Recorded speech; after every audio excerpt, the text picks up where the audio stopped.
مومنوں، ان لوگوں جیسے نہ ہونا جو کفر کرتے ہیں اور ان کے مسلمان بھائی جب اللہ کی راہ میں سفر کریں اور مر جائیں یا جہاد کو نکلے اور مارے جائیں تو ان کی نسبت کہتے ہیں کہ اگر وہ ہمارے پاس رہتے تو نہ مرتے اور نہ مارے جاتے،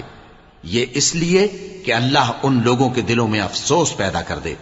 اور زندگی اور موت تو اللہ ہی دیتا ہے، اور اللہ تمہارے سب کاموں کو دیکھ رہا ہے۔ اور اگر تم اللہ کے راستے میں مارے جاؤ یا مر جاؤ تو جو مال و متاع لوگ جمع کرتے ہیں اس سے اللہ کی بخشش اور رحمت کہیں بہتر ہے،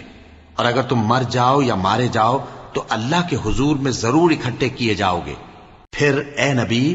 اللہ کی مہربانی سے تم ان لوگوں کے لیے نرم مزاج واقع ہوئے ہو،